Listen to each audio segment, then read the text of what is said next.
Hi, I'm Christine Mahoney, and today I'm talking with Martin VanDerSchouw, the president and CEO of Looking Glass Development, and also a recognized leadership and performance management expert. Thanks for talking to me, Martin. Thank you, Christine. So what do you think could have been handled more efficiently at the outset of the BP oil spill to deliver a more consistent message to the public and also to appease the media, who really needed more flow of information? It's a great question. I think as time goes on, the oil spill with BP is going to be an absolute case study in how not to effectively communicate. When you initially saw BP's initial communication, most of it was focused on what I call a circle the wagons approach, and it's really the common approach that organizations take when disasters happen, when problems happen.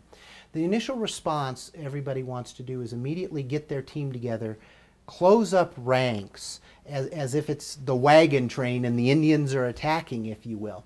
The problem with that is it creates this perception of it's us against the world.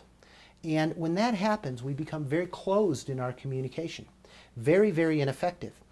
Most of the messaging that you saw from BP initially, and largely still to this day, was this kind of "you should trust me" attitude.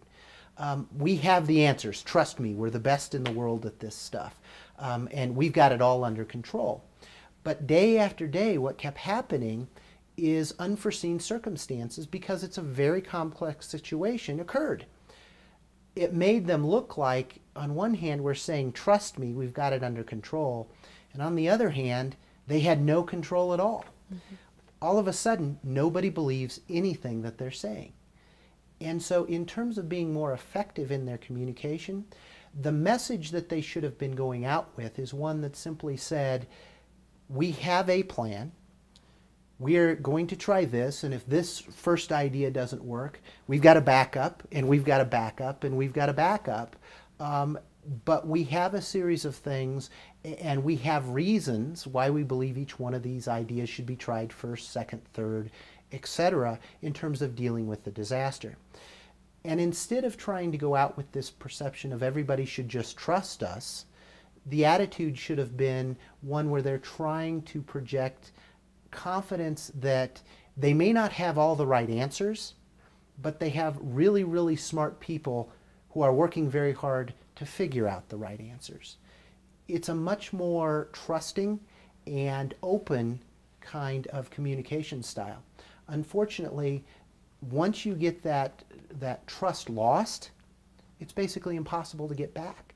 And if you look at what has happened to BP's CEO, in his testimony before Congress recently, you see exactly what we're describing. Now everybody basically wants his head served up on a platter, and nobody trusts him any longer. That credibility lost, you only get one shot at it. And so as leaders, we have to make sure that we cherish, really, really value that trust component in all of our communication.